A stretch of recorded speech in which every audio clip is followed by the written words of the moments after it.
নমস্কার, আমি সুস্মিতা। আমার চ্যানেল সুস্মিতা পাল অ্যাঙ্গেনে তোমাদের অনেক অনেক স্বাগত। তো চলে আসলাম আরেকটি নতুন ব্লগ নিয়ে। তো আজকের বারটা হচ্ছে বৃহস্পতিবার আর এখন বাজে সকাল 10টার মতো। তো আজকের ব্লগটা আমি এখান থেকে শুরু করছি। তো দেখো, এখানে আমি হচ্ছে পাস্তা আর ডিমের তরকারি বানাবো। তো তার জন্য এখানে সব কিছু কেটে নিচ্ছি।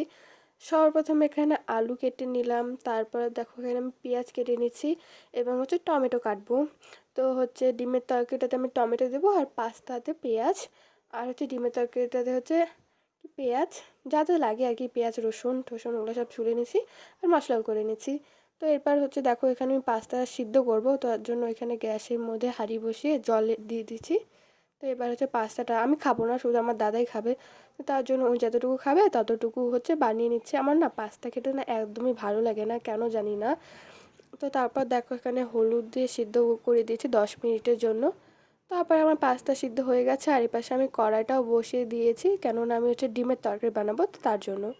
তো ওখানে পাস্তাটা নামিয়ে তারপর আবার ওই একই হাঁড়িতে হচ্ছে জল দিয়ে দিয়েছি। এবার হচ্ছে ডিমগুলো সিদ্ধ করব, যেহেতু আমি ডিমের তরকারি বানাবো, তো তার জন্য ডিমগুলো এখানে সিদ্ধ করে নিচ্ছি। আর এই পাশে কড়াইটা বসিয়ে দিয়েছি, এখানে হচ্ছে আমি হচ্ছে যে পাস্তাটা বানাবো না ওর জন্য। তারপর কড়াইতে তেল দিয়ে দিয়েছিলাম, ওটা রেকর্ড করা হয়নি। তারপর দেখো এখানে আমি একটা ডিম ভেজে দিচ্ছি, মানে ডিমটা ঝুরি ঝুরি করে নিচ্ছে আর কি, যেহেতু পাস্তাতে দিব তাই এখানে মানে ওই কড়াটাতেই থাকবে। তো ওখানে আমি ডিমটা ঝুরি ঝুরি করে নিয়েছি, মানে বেশি কিছু দিইনি, শুধু হচ্ছে লবণ দিয়ে ভালো করে ঝুরি ঝুরি করে নিয়েছি। দেখতেই পাবে আমি এখনই লবণ দিয়েছি। তারপর যে এই যে পাস্তাটা যে আমি হলুদ দিয়ে সিদ্ধ করে রেখেছিলাম ওটা দিয়েছি। তো এটাকে আমি ভালো মতন ভেজে নেব। আলু দিয়ে আমার দেখো ডিমের তরকারি বানাবো, তো তার জন্য ওখানে আমি ডিমটা সিদ্ধ করতে দিয়েছি। তো এখন আমি এখানে লবণ দিয়ে দিলাম। তো বেশি অত সকালে যেহেতু খাবে তাই অত বেশি কিছু দিচ্ছি না, শুধু লবণ আর হলুদ দিয়ে তো পাস্তাটা সিদ্ধই করছি। এবার হচ্ছে পাস্তা মশলাটা যে থাকে ওটা দিয়ে দেবো। তো এটা তোমরা বাজার থেকে কিনতেই পেয়ে যাবে, তো আমার দাদা এটা নিয়ে এসেছিলো তাই এটা দিয়ে দিচ্ছি। তো এটা ভালো মতন কেটে এবার হচ্ছে গোড়াটা দিয়ে দেবো। ও যেহেতু খাবে, খেয়ে দিয়ে কলেজ যাবে।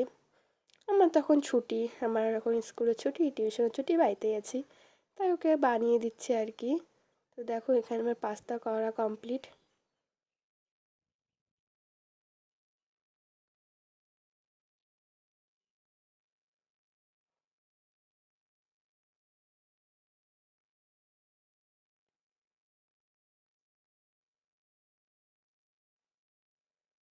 তো এবার ডিমের তরকারিটা বানানোর জন্য এখানে দিয়ে দিয়েছি সাদা তেল, মানে ডিমটা প্রথমে ভাজবো, তো ডিমটা আমি সিদ্ধ করে ছুলে নিয়েছি।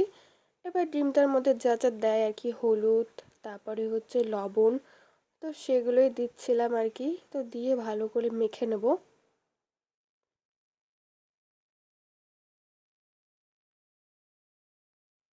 আর হচ্ছে আমি না মানে ভিডিওতে না ব্যাকগ্রাউন্ড মিউজিক দিতে পারছি না, দিলেই কপিরাইট আসছে। তো তোমরা একটা আমাকে ভালো ব্যাকগ্রাউন্ড মিউজিক সাজেস্ট করতে পারো। তো দেখো আমি ডিম ভাজছি আর এদিকে আমার দাদার সাথে গল্প করছি। তারপর আমার ডিম ঠিম ভাজা হয়ে গেছে, এবার তুলে নেব। আর তোমরা কে কে কোথা থেকে আমার এই ভিডিওটা দেখছো সেটাও কমেন্ট করে জানাও। এবার আমি ডিমের তরকারি বানানোর জন্য দিয়ে দিয়েছি তেল। আর তারপরে যে আমি যে আলুগুলো কেটে রেখেছিলাম, তারপরে ও হ্যাঁ জিরে, যেটা আমার একদমই পছন্দ না, তাও দিতে হয় আর কি, নাহলে মা বকা দিবে, তার জন্য। কিন্তু আমার জিরে একদম ভালো লাগে না, কেন জানি না। তারপরে কেটে রাখা আলুগুলো ধুয়ে নিয়েছিলাম, তো ওগুলো দিয়ে দিচ্ছি ডিমেতে। ডিমে তো আলু দেয় যেহেতু, কারণ তরকারি হবে। তারপরে এখানে দেখো আমি হচ্ছে ওগুলা ভালো মতন কষিয়ে, মানে কষিয়ে বলতেছি কেন, ভেজে নেবো আর কি। তো আমার ডিম টিম ভাজা হয়ে গেছে, তারপর যে মশলাটা করে রেখেছিলাম ওটাই দিয়ে দিচ্ছি। আর এখানে জানোই তো আমি এখন দূরে সরে দাঁড়াবো, কারণ আমার যদি গায়ে ছিটে আসে তার জন্য। তাও না, ছিটে আসেই, কেন জানি না, ছিটে আসবেই আমার গায়ে। তো যাই হোক, সেগুলো ছিটে আসবেই, ছিটারই কাজ।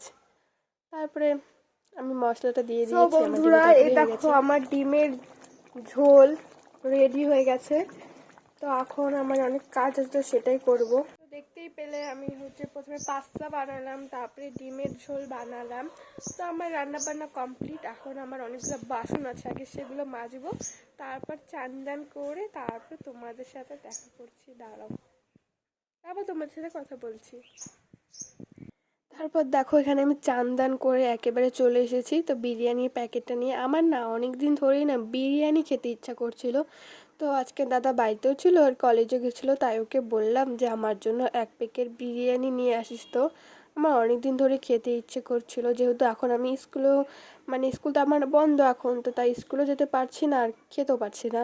তাই দাদাকে বললাম যে নিয়ে আসিস, তো ও নিয়ে এসেছিলো। তো চিকেন বিরিয়ানি এনেছিলো এখানে। তো দেখো এখানে এতটা রাইস দিয়েছে, আর চিকেন আর আলু ডিম স্যালাড, তারপর একটা গ্রেভি মতন দিয়েছিল। তো দেখো এখানে এই বিরিয়ানিটা না অনেক টেস্টি হয়। তো আমাদের এখানে এনজিবির ওই পাশে একটা দোকান আছে, তো ওখানেই পাওয়া যায় বিরিয়ানিটা, খুব ভালো। তো ওখান থেকে খাই আমরা বিরিয়ানি সচরাচর। তো গাইস, আমি দুপুরবেলা বিরিয়ানি খাওয়ার পর সমস্ত কাজ বাজ কমপ্লিট করার পর শুয়েছিলাম, যেটা আমার কাজ সারাদিনের। আমি সারাদিন শুয়েই থাকি। তারপরে সন্ধ্যাবেলা এখন হয়ে গেছে, তো সন্ধ্যাবেলা আমি চা বানিয়ে নিয়ে আসছি, আর সাথে এই কেক, যেটা আমার খেতে হেভি লাগে। তো এখন আমি এটা খাবো। তবে খাওয়া দাওয়ার পর কি করি না করি সেটা তোমাদের সাথে শেয়ার করব। তো তোমরা দেখতে থাকো, আশা করছি তোমাদের ভিডিওটা ভালো লাগবে। তো দেখতে থাকুন। পূজা দিবে মার সাথে বাজারে চলে গেছিলাম, যেহেতু এটা আগের দিনের ভিডিও, এটা বুধবারের ভিডিও। তো মা বৃহস্পতিবারে পূজা দিবে, জানুয়ারি তো বৃহস্পতিবারে পূজা দিতে লাগে, তাই এখানে ফুল টুল যা যা লাগে তো মা ওগুলো আনতে ভুলে গেছে। তাই মা বললো চল তো আমার সাথে দোকানে। তো আমিও গেলাম মাসের দোকানে, তো মা কিনবে।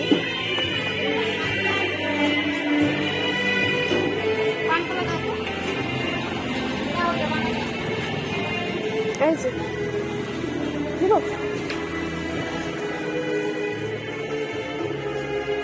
সবকিছু হ্যাঁ সব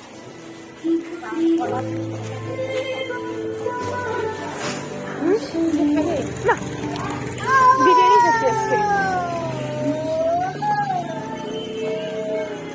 তারপরে দেখো আমরা বাড়ি চলে এসেছি, বাড়িতে এসে কিছুক্ষণ রেস্ট করে নিয়েছি। আর যে দেখো আমি যে দুপুরে ডিমের তরকারিটা বানিয়েছিলাম ওটাই খাচ্ছি, কারণ আমরা দুপুরে কেউ খাইনি ডিমের তরকারি দিয়ে ভাত, কারণ আমরা দুপুরে বিরিয়ানি খেয়েছিলাম। তাই ওই ডিমের তরকারিটা সম্পূর্ণ বেঁচে গেছিলো, তাই মা বললো আর কেন তরকারি বানাবো, এটাই খেয়ে নিই। তো দেখো এখানে মা আমাদেরকে সবাইকে দিচ্ছিল ভাত, তারপরে সকালে ভাজা করছিল একটা, তো ওটা দিয়ে দিয়েছে। আর আমি যে ডিমের তরকারিটা বানিয়েছিলাম তো সেটাই। তো আজকের মতো ভিডিওটা আমি এখানে শেষ করছি। তো তোমাদের কেমন লাগলো জানিও। তো ভালো লাগলে আমার চ্যানেলটি সাবস্ক্রাইব করে দিও, আর ফেসবুক থেকে দেখে থাকলে আমার পেজটিকে ফলো করে দিও। তো দেখা হচ্ছে পরে একটি ভিডিওতে। টাটা এখনকার মতন।